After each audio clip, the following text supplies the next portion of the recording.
Il y a des pays qui crient leur puissance, et d'autres qui avancent dans le silence.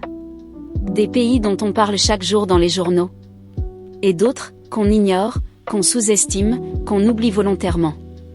Et pourtant, parfois, ce sont ces pays-là qui préparent les révolutions les plus profondes. Aujourd'hui, je vais te parler d'un petit pays d'Afrique que l'histoire a brisé, mais que l'avenir pourrait bien élever au sommet. Un pays qui force le respect, même chez ses ennemis. Ce pays, c'est le Rwanda. En 1994, le Rwanda était au bord de l'extinction. Un génocide. Un peuple qui se détruit lui-même. Presque 1 million de morts. Des familles déchirées. Un silence mondial. Une honte collective. Mais ce que personne n'aurait imaginé à cette époque, c'est que ce petit pays enclavé, sans ressources majeures, allait non seulement survivre, mais devenir un modèle. Un exemple.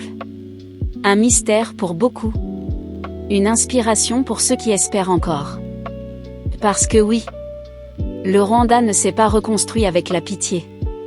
Il s'est reconstruit avec la rigueur, la clarté, et le pardon. Aujourd'hui, tu marches dans les rues de Kigali. Et tu ne vois pas un pays du tiers-monde. Tu vois des avenues propres, des parcs entretenus, des bâtiments modernes, des caméras de surveillance, des gens disciplinés. Tu sens la stabilité. Tu sens la fierté. Les sacs plastiques y sont interdits depuis plus de 15 ans. Une capitale sans déchets. Tu peux marcher de nuit sans avoir peur. Les policiers ne demandent pas de petits cadeaux.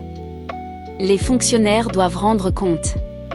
Ici, la corruption est l'exception, pas la règle. Et ce n'est pas tout. Abonne-toi maintenant. Like cette vidéo. Partage-la partout, à tous ceux qui doutent. Active la cloche pour recevoir la prochaine vérité. Et commente maintenant. Je crois en la réussite africaine rwandais. Parce que les plus belles histoires ne naissent pas là où on les attend. Elles naissent dans le silence. Et explosent quand le monde a enfin les yeux ouverts. À très bientôt pour une nouvelle vidéo.